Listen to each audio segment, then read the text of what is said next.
off too. But if we were looking at our terms, what other terms could we associate with this quote that is still John Locke?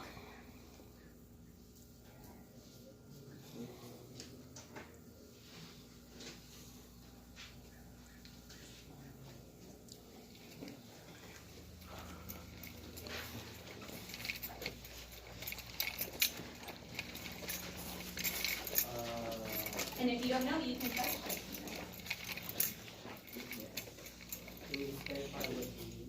I absolutely can. So you said rights of the people, right? John Locke? That was so weak, it almost made me cry. John Locke? LP. What are the rights that John Locke says we have? He says we have life, liberty, and possession. No, he doesn't. He says life, liberty, and property. All right, so life, liberty, and property are what type of rights?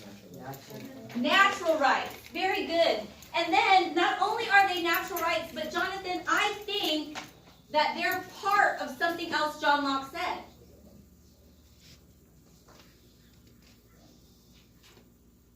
Anybody else got it?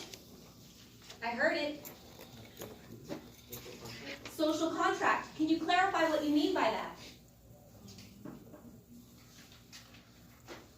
The government has a limited power over the people. If they have natural rights. Good. And can you expand on what the government's job is? The government's job is to protect people's natural rights. And then what should happen based on the social contract that you're speaking of? If they don't protect your natural rights, If they don't protect your natural rights, they have the right to overthrow you and put another government to protect your rights. excellent. Now, Jonathan, read the quote again. The vote is the right of the people. Boom!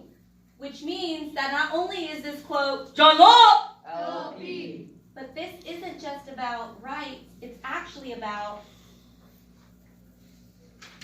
social contract.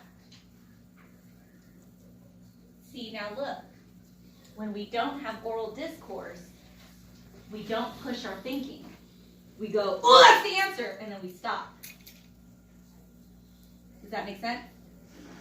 The purpose of this is we don't want you to be basic. We want you to be proficient, moving toward advanced. And the way that you do that is you learn to elaborate. You learn to push beyond the first answer. That's why we're practicing this. Is that better? Okay, so now we've done 1, now we've done 2. Who have the blue paper? Hold it up for me. You're in charge of writing down the answer to number 3. And then you pass it to your right. Then that person does 4, pass it, 5, pass it, 6. Make sense? When you're done, you're going to give that to me, and then you're going to find modern examples. Your job is consensus.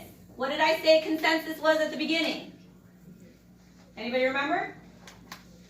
Consensus means you've got to get everyone to agree. And you're not always going to agree. In fact, most people start fighting around 4 and 5 and 6. So try and look at it and figure out and defend why you think it belongs to that person. All right, I'm done. Ready, set, go. Don't be alarmed when you see me. I'm just grading you. Wait, I'm sorry.